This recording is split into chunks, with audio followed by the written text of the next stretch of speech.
Hi and welcome back to the pod, the Pit of Doom. Thanks for joining me again at Tonleigh Bridge, and we're going to have a quick look at this video. As you saw on the flashes on the intro, I have been buying some bits and pieces and I have made a start on some scenics. So this video is going to be more about what I've done to start with. There will be a little bit of running as well.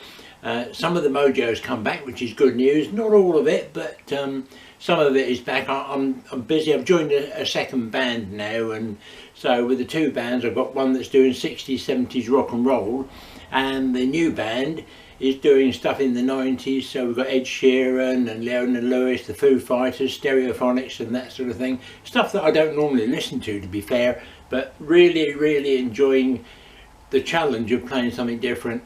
But enough of that, let's get back to the railway. I'm going to show you the bits and pieces on the scenic. We'll end with some running. There won't be much running, but there'll be a little bit. And then hopefully next week, or the next video, I'm going to be making a start with the ballasting. So we should get some progress coming up soon. Hopefully I can show you that as well in the next video. So stay tuned, enjoy this video. If you want to like, if you want to subscribe, you know where the link is down below. Please join us, and I hope you enjoy the video, and I'll catch you in the next one. Right, we'll start off with the ballast. Yes, I went to the Portsmouth Rail-X Model Railway show, and I bought some ballast. I've got some lighter grey for the main line, and I've got some fine Jarvis ballast there, which will be mainly for the yard area. I need to get an awful lot more yet, I know that, but at least that's a start. And the two will be blended together for the siding that's or the loop that's on the main high level part. So that's one thing that I've done there. Right, I've also had a delivery from Scale Model Scenery. The first is a low relief industrial unit, and the second is the same but without the doors and not so many no windows. And the last thing is a bit of walling with a gate. And the original plan was that it was going to go along the back scene across there, but that has changed. I'll come to that later. Well, to start with, we've got a rather cluttered fiddle yard. There's bits everywhere at the moment, and that's because I needed the layout free to be able to get on and do other stuff. So everything's been parked around here out the way, and so various bits will be done. Let's go and have a look at the layout now. Right, those that have been following me for some time may remember the Trewithen layout, the branch line terminus, Western Region. Well, this portion up here came from Trewithen, so let me just show you a photo of how that piece was when it was on Trewithen, because that portion there was over the tunnel mouth. Let me see if I've got a photo of that to show you.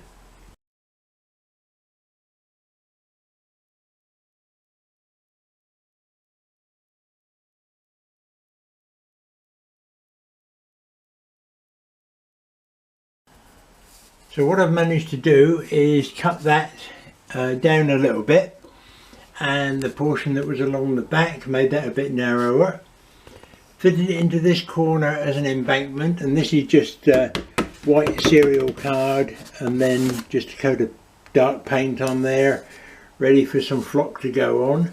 I've redone the field slightly on the back scene there and the woods, and then I've redone the woodland behind the layout there, put in another field behind the back scene over here, and there's actually the baseboard join here yet, which needs concealing with some bushes later on. And then I've redone the back scene along there. There'll be a fence line going along the top of here, just a rickety old fence which will separate the foreground from the background and give it more of a three-dimensional look. And then I've done the same here. I've got an embankment come in here, added some trees up in that corner.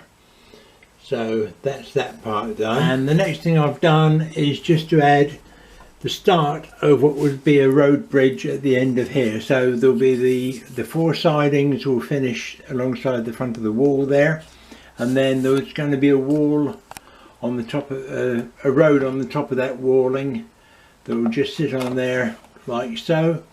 That will be detachable later on, same as it is now more or less, but proper roadway, and that will disappear between the trees over on the back seam there.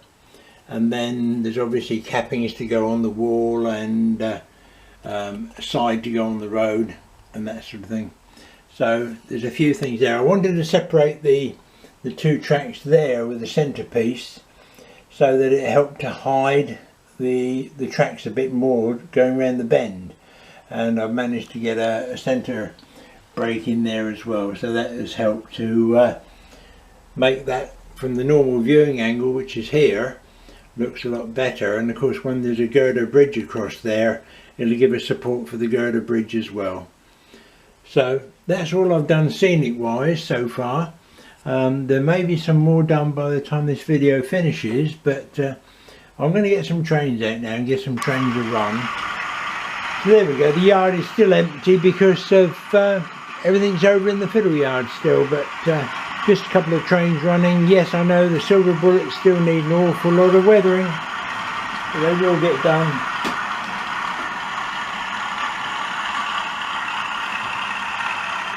It's actually a job I'm looking forward to now.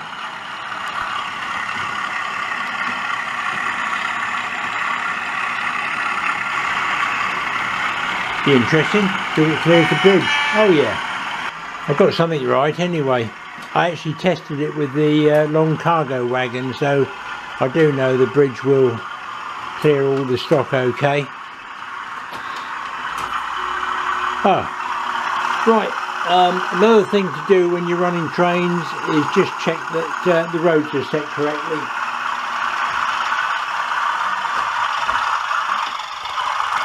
Obviously the crossover was still set, so operator error, bollocks!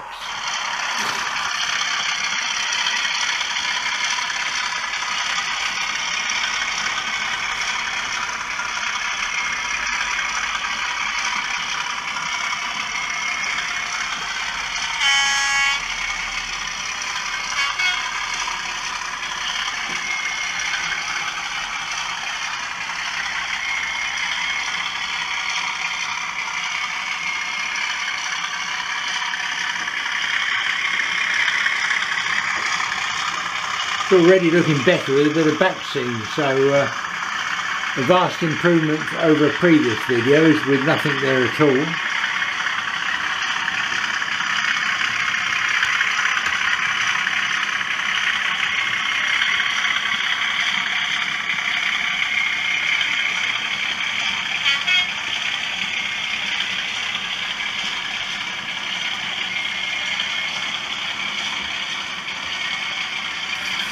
Okay, as I said earlier, the scale model seam warehouses, they're not as big as I hoped they would be. There's no dimensions, I don't think, on the order, so I assume they'd be a bit taller than this, but I might make some of my own, or I might use them for in this area here and just make a small lorry park for there. The back seam, I don't know whether I'm going to use that or not at the moment, and then do something along here, but that at the moment is all very, very temporary in my head and don't know where it's going to go. So there we go.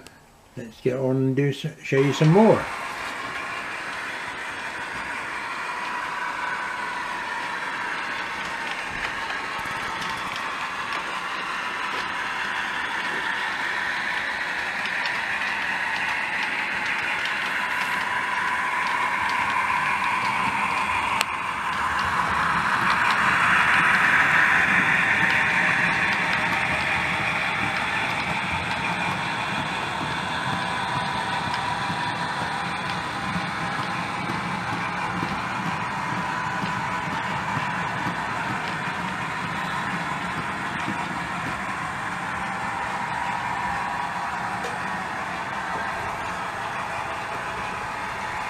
Right, just to show you the ballast now, I've taken it out of the bags, and this is ballast that I bought at the Portsmouth Rail-X. There was 2 bags of that. I've now put it into the ice cream tub, and there was a large bag of the grey which I put into here, which is the Jarvis Scenics. that was unbranded, so that just came out of a massive great tub, and the guy weighed it out by the kilo. So that was bought by the kilo, and this was bought in a big bag, and there's still some left over there. So I filled the 2 tubs, and what I've also done for where I do my blending, I've got a smaller tub here, and it's about 50-50 at the moment of each one, and I'll use that where I gradually go from one into the other, because this will now get mixed up and stir it up and form a nice darker mix than that and a lighter mix than that. So we'll see how that comes out in the next video. Let's go back to running some trains. And this time I did mean to have the crossover set so that this one can do the full circuit top and bottom, so inner and outer loops. That's now going to come through the yard.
And once again I left the crossover set on purpose, so now we're on the outer loop.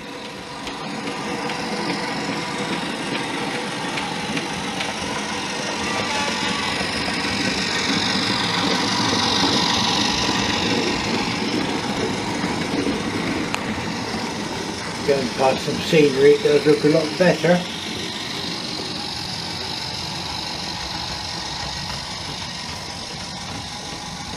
So there we go folks, that'll do for this video I'm afraid.